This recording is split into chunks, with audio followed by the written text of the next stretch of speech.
ఓం సాయిరామ్. బాబా భక్తులందరికీ కూడా నమస్కారం అండి. అందరూ కూడా సుఖంగా సంతోషంగా ఎప్పుడూ కూడా ఆనందంగా ఉండాలి అని చెప్పి ఆ బాబాగారి తరపున నేను కూడా మనస్ఫూర్తిగా కోరుకుంటున్నాను. ఈరోజు బాబాగారు అందించే సందేశం ఏంటి అంటే కనుక, తల్లి చాలా రోజుల తర్వాత ఆశగా నీకు ఒక శుభవార్తని చెప్పాలి అని చెప్పి వచ్చాను. విను తల్లి, సంతోషిస్తావు, ఆనందపడతావు అని చెప్పి ఏదో తెలియని సందేశాన్ని ఈరోజు బాబాగారు మనకు అందించడానికి మన ముందుకు వచ్చారండి. మరి బాబాగారు ఏ సందేశం అందించినా కూడా అది మన భవిష్యత్తుకు పునాది అని చెప్పి మనందరికీ కూడా తెలిసిన విషయమే కదా. మరి ఎవరికైతే బాబాగారి మీద పూర్తి నమ్మకం విశ్వాసం ఉంటుందో వారందరూ వీడియోని చివరి వరకు చూడండి. దానికంటే ముందు చాలామంది కూడా గురువుగారి గురించి అడుగుతున్నారండి. అక్క, ఎన్నో రకాల సమస్యలతో మేము సతమతమైపోతున్నాము, మీకు తెలిసిన గురువుగారు ఎవరైనా ఉంటే చెప్పండి అక్క అని చెప్పి అడుగుతున్నారు. నేను పదే పదే ఈ గురువుగారి గురించి ఎందుకు చెప్తున్నాను అంటే కనుక, నేను జీవితంలో కష్ట సమయంలో ఉన్నప్పుడు అసలు ఈ కష్టం నుంచి బయటపడగలనా అనుకున్నానండి. అటువంటి సమయంలో గురువుగారిని కాంటాక్ట్ అయ్యాను. గురువుగారు చేసిన పూజల వల్ల ఆ కష్టం నుంచి నేను చాలా తేలికగా బయటపడి ఈ రోజున ఆనందంగా జీవితంలో ముందడుగు వేస్తున్నాను. అలాగే మీ జీవితాలలో ఎటువంటి సమస్యలున్నా కానీ శ్రీ షిరిడి సాయిబాబా ఆశీస్సులతో జ్యోతిష్యం చెప్పబడును. గురూజీ శివరామరాజు గారు. Phone number 9959422552. మీరు ఇప్పటి వరకు ఎన్నో చోట్ల జ్యోతిష్యం చెప్పించుకొని మీరు ఆశించిన మార్పులు మీ జీవితాలలో జరగలేదని చెప్పి బాధపడి ఉంటారు. కానీ ఇక్కడ అస్సలు అలా జరగదండి. మీ సమస్యలు ఏవైతే ఉన్నాయో, ప్రేమ, పెళ్లి, ఉద్యోగం, రాజకీయం, సంతానం లేక ఇబ్బంది పడుతున్నా, భార్యాభర్తల మధ్య గొడవలున్నా, అప్పుల సమస్యలున్నా, శత్రువుల సమస్యలున్నా, అవేంటో మీరు గురువుగారికి వివరించి చెప్పినట్లయితే వాటికి తగిన పూజలు చేసి మీకు గురువుగారు రోజులలోనే పరిష్కారాన్ని చూపిస్తారు. గురువుగారు చెప్పింది చెప్పినట్లు 100% జరుగుతుంది. నమ్మకంతో కాంటాక్ట్ అవ్వండి. ఇక బాబాగారి యొక్క సందేశం ఏంటో ఇప్పుడు మనం ఆలస్యం చేయకుండా తెలుసుకుందాం. బిడ్డ, నీతో మాట్లాడి చాలా రోజులైపోయిందమ్మా. ఎంతో నిన్ను కోల్పోయినట్లుగా అనిపిస్తూ ఉంది. బిడ్డ, ప్రతిరోజు కూడా బాబా, నువ్వేంటి బాబా నాతో మాట్లాడటానికి రావడం లేదు, అసలు ఉన్నావా అయ్యా, వింటున్నావా అయ్యా అని చెప్పి నువ్వు నన్ను ఆశగా పిలుస్తూ ఉన్నావు. నీ మాటలన్నీ కూడా వింటూనే ఉన్నాను.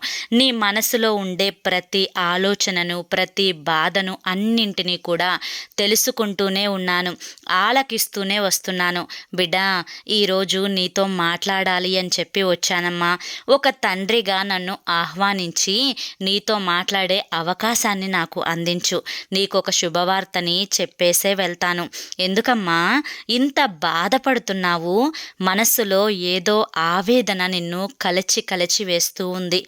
ఎంత బాధలో ఉన్నా కానీ పెదవుల మీద చిరునవ్వుని మాత్రం కదపకుండా అలాగే ఉంచుతున్నావు. ఇదంతా కూడా నా సందేశాలు వినడం వల్లే కదా తల్లి. అయితే నా సందేశాలలో ఉండే ఆంతర్యాన్ని నువ్వు పూర్తిగా అర్థం చేసుకున్నట్లయితే అసలు నీకు జీవితం అంటే ఏంటో పూర్తిగా ఇప్పటికే తెలిసిపోయి ఉండేది. బిడ్డ, ఎప్పుడైనా కానీ కొన్ని వాస్తవాలు వినడానికి ఏదోలాగా అనిపిస్తూ ఉంటాయి. అంటే కొంచెం బరువుగా, కొంచెం ఇష్టత లేకుండా, కొంచెం భారంగా అలా అనిపిస్తూ ఉంటాయి. కానీ నిజాలు ఎప్పటికైనా నిజాలే, వాస్తవాలు ఎప్పటికైనా వాస్తవాలే. ఖచ్చితంగా వాస్తవాలను అంగీకరించి తీరాల్సిందే. అవును కదా బిడ్డ? అయితే ఒక మాట చెప్తాను, జాగ్రత్తగా విను. ఈ జీవితం అనేది చాలా చిన్నది. నీటి మీద బుడగ లాంటి జీవితాలు ఎప్పుడు ఉంటాయో తెలియదు, ఎప్పుడు పోతాయో తెలియదు.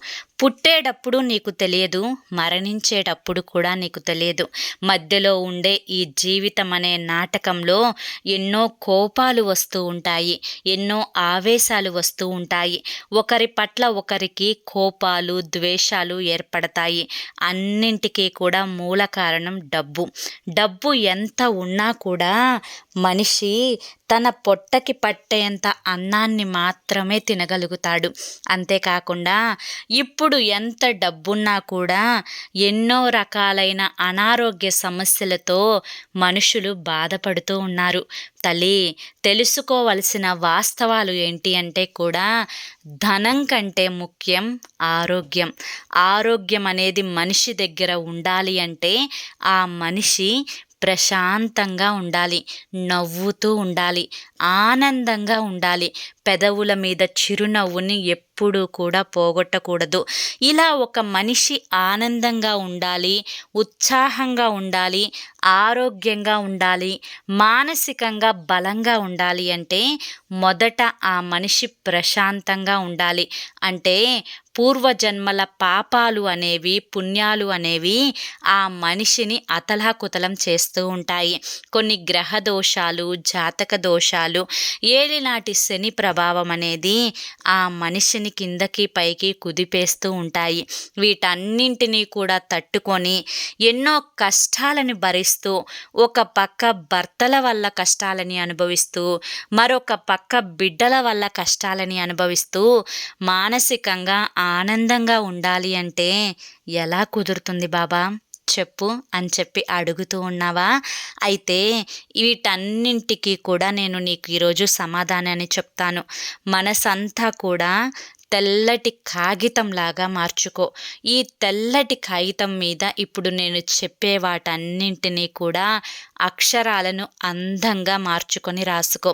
అప్పుడు నీ దగ్గర డబ్బున్నా లేకపోయినా కానీ నీ దగ్గర మనశ్శాంతి అనేది ఉంటుంది. ఎక్కడైతే మానసికంగా మనిషి ఆరోగ్యంగా ఉంటాడో శారీరకమైన ఆరోగ్యం ఆ మనిషి సొంతం అవుతుంది తల్లి. కనుకే ఇప్పుడు నేను చెప్పే మాట ఏంటి అంటే కనుక నీకంటే నీకు ఏది ముఖ్యం అవ్వకూడదు. మొదట నిన్ను నువ్వు చూసుకోవాలి, నీ పనులు నువ్వు చూసుకోవాలి, నీ ఆరోగ్యాన్ని నువ్వు చూసుకోవాలి. ఈ భర్త, బిడ్డలు వీరందరూ కూడా మధ్యలో వచ్చిన బంధాలే తల్లి. కేవలం నువ్వు వారి కోసమే ఆలోచిస్తూ, వారి కోసమే రోజులు నెట్టుకుంటూ వెళ్తూ, నీ యొక్క ప్రతి జీవిత క్షణం అనేది ఒక్క క్షణాన్ని తీసుకొని చూస్తే నీ గురించి వచ్చే ఆలోచనలే అందులో ఉండకుండా వారి గురించి వచ్చే ఆలోచనలు మాత్రమే నీకు అందులో ఉంటాయి. ఇదంతా కూడా దేనికి తల్లి? ఇది నీ జీవితం. నీ జీవితంలో నువ్వు మాత్రమే ఉండాలి. అనవసరమైన బాధలని, కష్టాలని, నష్టాలని, దుఃఖాలని వేటిని కూడా నీ జీవితంలోకి నువ్వు రానివ్వకుండా ఉండాలి అంటే మనుషుల మధ్య ప్రేమను తగ్గించుకోవాలి. నిన్ను నువ్వు ప్రశాంతంగా మలుచుకోవాలి. నాకు నేనే అని ఎప్పుడైతే నీకు అనిపిస్తుందో అప్పుడు మనుషుల మీద ప్రేమ అనేది నీకు పూర్తిగా తగ్గుతుంది. తల్లి, ఇక్కడ నా మాటలను నువ్వు 2 రకాలుగా అర్థం చేసుకోవచ్చు. అది ఎలా అంటే, బాబా ఇక్కడ మనుషుల మీద ప్రేమలు లేకుండా ఒకరితో ఒకరికి బంధాలు ఎలా ఏర్పడతాయి? తల్లి బిడ్డల మధ్య ప్రేమలు లేకుండా ఎలా ఉంటాయి? భార్యాభర్తల మధ్య ప్రేమలు లేకుండా ఎలా ఉంటాయి? ఇదంతా కూడా అలా ఉంటేనే కదా బాబా మా మధ్య బంధాలు అనేవి నిలబడేవి అంటే ఖచ్చితంగా నేను దానికి అంగీకరిస్తాను తల్లి. కాకపోతే వారే నీ సర్వస్వం అని చెప్పి నువ్వు పూర్తిగా నిర్ణయించుకొని ఇక్కడ వారు ఏ విషయంలో, వారి జీవితంలో ఏ విషయం జరుగుతున్నా కానీ అది కేవలం నీకు చెప్పే జరగాలి, నీ అంగీకారం తీసుకొనే జరగాలి. వారు ఎక్కడికి వెళ్తున్నా నీతో మాట్లాడి, నీతో ఒక మాట చెప్పి నీకు విలువనిచ్చే వెళ్ళాలి అంటే అందరి మనస్తత్వాలు కూడా ఒకలా ఉండవు కదా తల్లి. చేతికి 5 వేళ్ళు ఉంటే 5 వేళ్ళు సమానంగా ఉన్నాయా చెప్పు? ఒక వేలు పొట్టిగా ఉంటే మరొక వేలు పొడవుగా ఉంటుంది, మరొక వేలు మధ్యస్థంగా ఉంటుంది, ఒక వేలు లావుగా ఉంటే మరొక వేలు సన్నగా ఉంటుంది. ఇలా చేతికి ఉన్న 5 వేలల్లోనే ఇంత తేడా ఉంటే ఎక్కడో పుట్టి పెరిగొచ్చిన వాళ్ళు ఇప్పుడు ఏదో ఒక బంధం కలిపింది అని చెప్పి నీకు తగ్గట్లుగా పూర్తిగా వారు మారాలి అంటే అది జరిగే పనేనా చెప్పు? ఒక్కసారి నువ్వు అలా వారి వైపు నుంచి ఆలోచించి చూడు. నీ జీవితం అనేది నీకు ఎంత ముఖ్యమో వారి జీవితం కూడా వారికి అంతే ముఖ్యం కదా తల్లి. అవును కదా? ఇక్కడ నువ్వు పూర్తిగా గుర్తుంచుకోవలసిన కొన్ని ముఖ్యమైన తెలివైన ఆలోచనలు ఏంటి అంటే, మొదట నిన్ను నువ్వు చూసుకొని, నిన్ను నువ్వు ప్రేమించుకొని, నీ గురించి నువ్వు ఆలోచించుకొని, నీ ఆరోగ్యం పట్ల నువ్వు జాగ్రత్తను తీసుకొని, నీ సంతోషాన్ని నువ్వు చూసుకొని, నీ వైపు నుంచి 100% ఓకే అనుకున్నప్పుడు అవతలి వారిని ప్రేమించు. అవతలి వారు కూడా నిన్ను 100% అభిమానిస్తున్నప్పుడు నువ్వు అటు నుంచి 100% అభిమానించాలి. అవతలి వారు కూడా నిన్ను 100% నీ యొక్క మంచి, చెడు, నిజం, అబద్ధం, నీ జీవితంలో ఏం జరుగుతుంది, నీ జీవితంలో ఏం జరగడం లేదు, నువ్వు తిన్నావా, పడుకున్నావా, లేచావా, ఆరోగ్యం ఎలా ఉంది, ఇవన్నీ కూడా నీ గురించి అవతలి వారు చూస్తున్నప్పుడు నువ్వు కూడా వారి జీవితాల్లో వీటన్నింటి గురించి ఆలోచించు. అంతేకాని వారు అసలు నిన్ను పట్టించుకోకుండా, నిన్ను తిన్నావా లేదా పడుకున్నావా ఇవి ఏవి కూడా అడగకుండా, అసలు నీ గురించి ఒక్కరో కూడా కొంచెం కూడా 100కి 10% కూడా నిన్ను పట్టించుకోనప్పుడు నువ్వు 100% వారి గురించి పట్టించుకోవడం అనేది ఎంతవరకు న్యాయమవుతుంది? ఒక్కసారి ఆలోచించుకో బిడ్డ. మంచైనా చెడైనా అటూ ఉండాలి, ఇటూ ఉండాలి. అవసరాలకి మాత్రమే నిన్ను ఒక వస్తువులాగా వాడుకొని, అవసరం తీరిపోయిన తర్వాత నిన్ను పక్కన పడేసే వాళ్ళ గురించి ఎక్కువగా ఆలోచించకూడదు. వారు నీ అవసరానికి నిన్ను వాడుకుంటున్నారు, నువ్వు వారి అవసరానికి వాడుకోవాలి. ఇక్కడ పాపాలు పుణ్యాలు అన్న విషయానికి వస్తే, ఎవరి జీవితాలు వారు మోసం చేసుకోకుండా బ్రతికితే చాలు. నీలో ఉండే అంతరాత్మకు నువ్వు సంతోషాన్నివ్వాలి, ఆనందాన్నివ్వాలి, ఉల్లాసాన్నివ్వాలి, ఉత్సాహాన్నివ్వాలి, కాస్తంత చిరునవ్వుని మనస్ఫూర్తిగా అందించగలగాలి. నువ్వు నీ అంతరాత్మకు న్యాయం చేయనప్పుడు ఎదుటివారికి ఏమాత్రం న్యాయం చేయగలుగుతావు చెప్పు? ఒక్కసారి ఆలోచించు బిడ్డ. ఏం జరిగినా కూడా మన మంచికే అని చెప్పి అనుకోవాలి. నీ భర్త నువ్వు చెప్పిన మాట వినడం లేదు, నిన్ను ఏది కూడా సంప్రదించడం లేదు, ఏది కూడా తన జీవితంలో నీ ఇష్టానుసారం జరగడం లేదు అంటే ఇది నీ కర్మానుసారం. అతని జీవితంలో నీ ఇష్టానుసారం జరగనప్పుడు నీ జీవితం నీ ఇష్టానుసారంగా నువ్వు నడుపుకునే శక్తి నీలో ఉన్నప్పుడు నీ జీవితాన్ని నిర్లక్ష్యం చేసుకొని అతని జీవితం వైపు నువ్వు ఇలా ఉండు అలా ఉండు అని చెప్పి ఆంక్షలు పెట్టాల్సిన అవసరం లేదు అని చెప్పి చెప్తున్నాను బిడ్డ. ఎప్పుడైనా కానీ ఎవరి మంచితనం వారిని కాపాడుతుంది. నువ్వు ఒకరికి ఈరోజు నీ వల్ల మంచి జరిగింది అంటే రేపు వారి వల్ల నీకు తప్పకుండా మంచి జరుగుతుంది. అది మంచైనా చెడైనా కానీ కర్మ ఫలితం అనేది ఎవ్వరైనా కానీ మంచిగానైనా కానీ చెడుగానైనా కానీ అనుభవించి తీరాల్సిందే. మొదట నిన్ను నువ్వు నమ్ముకో, నిన్ను నువ్వు సంతోషపరుచుకో, నీ పని గురించి నువ్వు ఆలోచించుకో, నువ్వు ఎలా సంపాదించుకోవాలో తెలుసుకో. ఇదంతా కూడా ఆలోచించుకున్న తరువాతనే నీకు ఇష్టమైతేనే, నీకు మానసిక ఆనందం అనేది వస్తుంది అనుకుంటేనే అవతలి వారి గురించి ఆలోచించాలి. అంతే తప్ప నిన్ను నువ్వు మోసం చేసుకుంటూ అవతలి వారి గురించి ఆలోచించకూడదు తల్లి. నీకు ఇష్టం లేకుండా నీ మనసుని కష్టపెట్టే హక్కు నీకు కూడా లేదు అన్న విషయాన్ని తెలుసుకో బిడ్డ. ఎప్పుడైనా కానీ ఒక మాట చెప్తాను, జాగ్రత్తగా వింటావా తల్లి? ఇప్పటి రోజుల్లో మనుషులు ఏ విధంగా ఉన్నారు అంటే కనుక వారి యొక్క అవసరాల కోసం, వారి యొక్క పనులు గడిపించుకోవడం కోసం కాళ్ళు పట్టుకుంటున్నారు. అవసరం తీరిపోయిన తర్వాత అదే మనుషులు నిన్ను కాలితో తంతున్నారు. కనుక నీ యొక్క బలమేంటో, నీ యొక్క బలహీనత ఏంటో ఎప్పుడూ కూడా ఎవ్వరితో కూడా పంచుకోకూడదు. ఎందుకంటే నువ్వు పంచుకున్న వ్యక్తులే రేపటి రోజున నిన్ను విమర్శిస్తారు. నువ్వు పంచుకున్న వ్యక్తులే రేపటి రోజున నిన్ను కాలి కింద పెట్టి నలపాలని చూస్తారు. కాబట్టి ఎప్పుడైనా కానీ నీ గురించి బలమైన బలహీనతైన నీలోనే ఉంచుకోవాలి.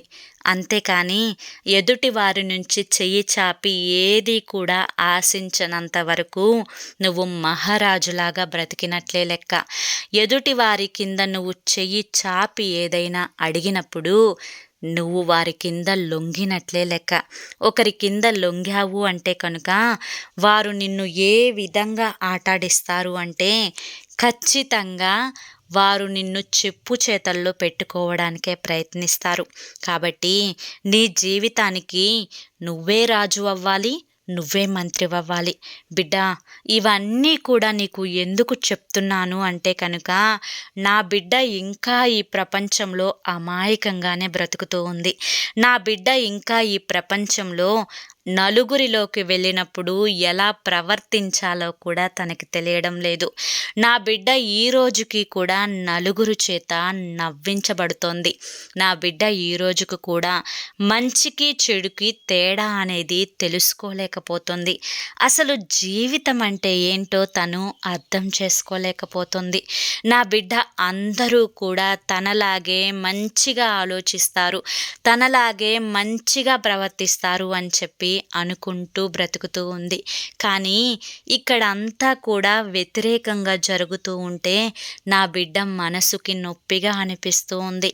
ఆ బాధపడుతూ ఉంటే ఒక తండ్రిగా నేను చూడలేకపోతున్నానమ్మా. ఈ బాధ అనేది నా బిడ్డ మనసు నుంచి తీసివేయాలి అన్న ఉద్దేశంతో ఈ రోజున నీతో మాట్లాడాలి అని చెప్పి వచ్చాను.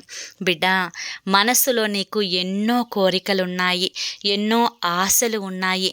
ఆ కోరికలు ఆశలు అన్నీ కూడా నీ జీవితంలో ఖచ్చితంగా నెరవేరుతాయి తల్లి. కానీ తొందరపడకు. ప్రతి దానికి కూడా ఒక సమయం అనేది రావాలి. ఈ సమయం వచ్చిన తర్వాత వాటిని ఆపడం అనేది ఆ భగవంతుని తరం కూడా కాదు. కాబట్టి సమయం వచ్చేంత వరకు కాస్తంత ఓర్పును పట్టు. నలుగురితో మంచిగా ఉండు. నలుగురిలో నవ్వులు పాలవ్వకు. నిన్ను నువ్వు జాగ్రత్తగా చూసుకో. నీ గురించి నువ్వు ఆలోచించుకో. మొదట నిన్ను నువ్వు సంతోష పెట్టుకున్నప్పుడు మాత్రమే నీ చుట్టూ ఉండే నలుగురు సంతోషంగా ఉంటారు అన్న విషయాన్ని గ్రహించు. అప్పుడే నీకు అన్నీ కూడా అర్థమవుతాయి.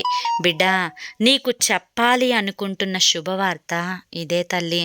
నీ సంతోషాన్ని నీకు ఈరోజు అందిస్తున్నాను. మనిషికి సంతోషం కంటే గొప్ప వరం ఏముంటుంది చెప్పు? ఏ మనిషి అయితే మనస్ఫూర్తిగా సంతోషంగా ఉంటాడో ఆ మనిషి జీవితంలో సాధించలేనిదంటూ ఏదీ ఉండదు. ఆరోగ్యపరంగానైనా డబ్బు పరంగానైనా కానీ ఈ వాస్తవాన్ని గ్రహించినప్పుడే నిజమైన సంతోషాలు జీవితంలోకి అడుగు పెడతాయి. నా బిడ్డ ఏది కోరినా జరగాలి, నా బిడ్డ ఏది అనుకున్నా సాధించాలి, నా బిడ్డకు ఎటువంటి చెడు శక్తులు వెంటబడి వేధించకూడదు, నా బిడ్డ ఆనందంగా ఉండాలి. అదే ఈ తండ్రి ఆశ, కోరిక అని చెప్పి ఈరోజు బాబాగారు మనకి చాలా చక్కటి సందేశాన్ని అందించారండి. మరి ఈ సందేశంలో ఎంతో గొప్ప ఆంతర్యం ఉంది కదా. అది మీ అందరికీ కూడా నచ్చింది, అర్థమైంది కదా. మరి నచ్చింది, అర్థమైంది అని చెప్పి అనిపిస్తే ఈ వీడియోకి ఒక చిన్న లైక్ ఇవ్వండి. మీరు ఇచ్చే లైక్ వల్ల మరి కొంతమంది బాబా భక్తులకు వీడియో అనేది రీచ్ అవుతుంది. మొదటిసారి మన సాయి పిలుపు ఛానల్లోకి వచ్చినట్లయితే మన ఛానల్ని సబ్స్క్రైబ్ చేసుకొని సపోర్ట్ చేయండి. రేపు మరొక మంచి వీడియోతోటి మళ్ళీ కలుసుకుందాం. అంతవరకు కూడా బాబా ఆశీస్సులు మీపై ఉండాలి అని చెప్పి మనస్ఫూర్తిగా కోరుకుంటూ సర్వే జన సుఖినో భవంతు. ఓం సాయిరామ్.